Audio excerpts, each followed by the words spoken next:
सुख, शांति और खुशियाँ ये तभी वास करती है जब लड़ाई झगड़े ना हो। जिस घर में क्लेश होते रहते हैं वहाँ लक्ष्मी का वास कभी नहीं होता। लेकिन क्लेश होने का कारण क्या है? क्या आपने कभी सोचा है? पति पत्नी दोनों एक दूसरे के जीवन साथी होते हैं। जब एक स्त्री और पुरुष का विवाह होता है तो दोनों जन्म जन्म के लिए एक बंधन में बंध जाते हैं। दोनों के बीच का अटूट प्रेम उन्हें जीवन भर एक दूसरे से बांधे रखता है।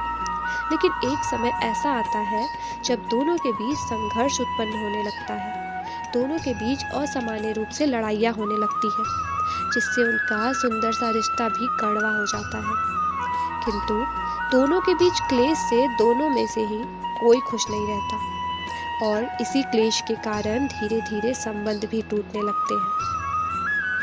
लेकिन यदि आप गौर करें उन बातों पर जिस पर आप झगड़ रहे हैं, तो आप पाएंगे कि जिन बातों के लिए आप झगड़ रहे हैं उनमें से अधिकतर के तो कोई कारण ही नहीं है, अपितु वहाँ ऐसी कोई वजह ही नहीं है जिस पर आप झगड़ रहे हैं।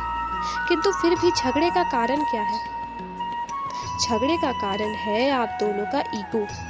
आप गौर करेंगे तो पाएंगे कि आप दोनों ही एक दूसरे से खुद को कम नहीं समझते। एक कुछ बोल देता है तो दूसरे का ईगो तुरंत हर्ट हो जाता है और फिर दूसरा कैसे चुप रहे वो भी शुरू हो जाता है। तो आप क्या करें? आप दोनों एक दूसरे के जन्मों के साथी हैं, इसलिए परमात्मा ने आपको मिलाया। अपने रिश्ते को प्रेम से रखना ये भी आप दोनों की ही जिम्मेदारी है। इसलिए जब भी पहला किसी बात पर नाराज हो रहा हो, चाहे उसमें आपकी गलती हो या ना हो, आप अपने ईगो को साइड में रखकर मौन रहें। याद रखें कि महाभारत में भी श्री कृष्ण ने अर्जुन को गीता उपदेश देने से पहले उनकी सारी बातें एक अच्छे श्रोता बनकर सुना था।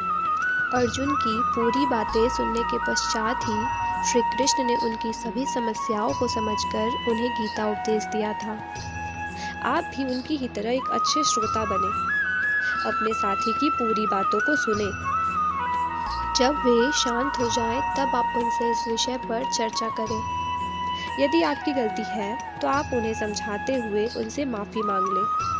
आप पाएंगे कि उन्होंने आपको बड़ी ही आसानी से माफ़ कर दिया। यदि आपकी गलती ना भी हो तब भी आप उन्हें शांत होने दें और उसके बाद उनसे बातें करें। तब वो आपको भी समझेंगे और यह भी मानेंगे कि यहाँ आपकी कोई गलती थी ही नहीं। अब आपके मन में एक प्रश्न जरूर उठता होगा कि मैं ही हमेशा क्यों चुप रहूं? यह आप दोनों का रिश्ता है और इसे संभालना भी स्वयं आप दोनों की ही जिम्मेदारी है। आपका साथी भी नहीं चाहेगा कि आप दोनों का संबंध खराब हो, इसलिए जब आप उन्हें यह बात समझाएंगे, यह वीडियो न दिखाएंगे, तो वो भी इस बात को ज़रूर समझेंगे। क्लेश होने का दूसरा प्रमुख कारण है कि हम दूसरों की बातों में आकर बिना जांच पड़ताल किए अपने साथी से झगड़ने लगते हैं। इसलिए किसी भी बात पर पहले जांच पड़ताल कर लें। यदि आपके साथी की गलती है तब भी उन्हें प्रेम से पूछें, उन्हें प्रेम से समझाने का प्रयास करें। इससे आप दोनों के बीच का प्रेम और बढ़ जाएगा और आपका संबंध अटूट हो जाएगा।